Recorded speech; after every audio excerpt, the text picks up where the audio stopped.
1.7. How can I encourage my employees to share their ideas or talk about problems with me? Surprise. The best way to generate a flood of ideas or information about problems from your employees is to ask them. Beg your people for suggestions if you have to. Make your desire for employee suggestions well known in your written and your spoken announcements. Don't let up. After a while they'll understand that you are serious. Share your vision with your staff members. They will then be on the same wavelength as you are, and so will the ideas. You have a vision for the future of your department. Let your employees in on that today so they can help you get there tomorrow. Don't criticize the ideas you get from your employees. Not all those suggestions you receive will be outstanding, some may not even be doable, but criticism can stifle the flow. In fact, you may even want to hold periodic meetings for the purpose of identifying ideas.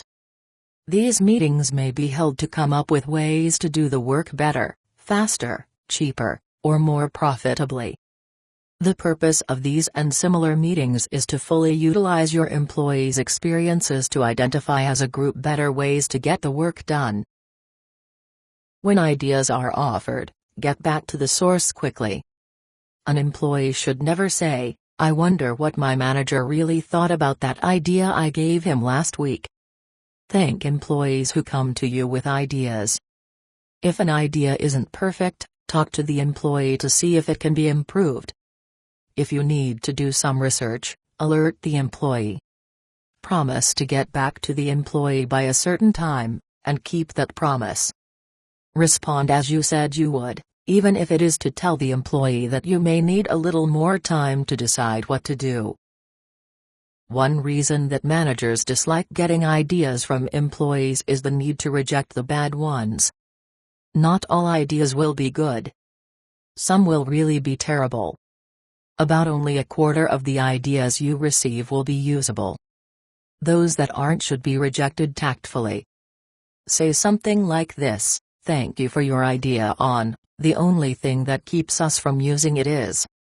If you think of a way to get around this constraint, please take another crack at it." If the employees do get around the obstacles, then you may have a great solution to a major operations problem. Tell me more. It's better to hear about problems from your employees than from customers. Therefore, you have to remain accessible.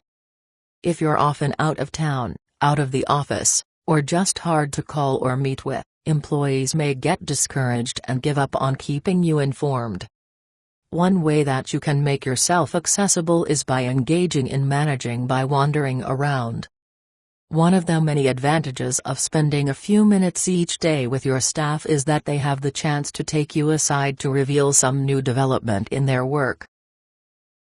If you think that your employees aren't keeping you informed, the problem may be with you, not them.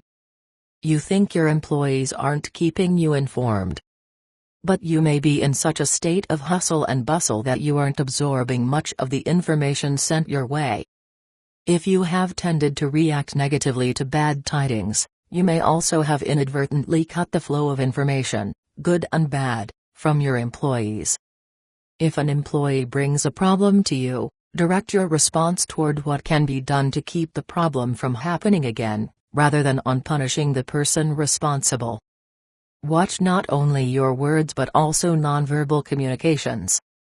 If employees see that bad news causes you anguish and they respect you, they'll want to protect you from suffering. Don't lose your temper, either, if some employees tell you things that you already know. If you reacted to such situations with a loud retort, "I already know that," it wouldn't come as a surprise that your employees provide news selectively and hesitantly.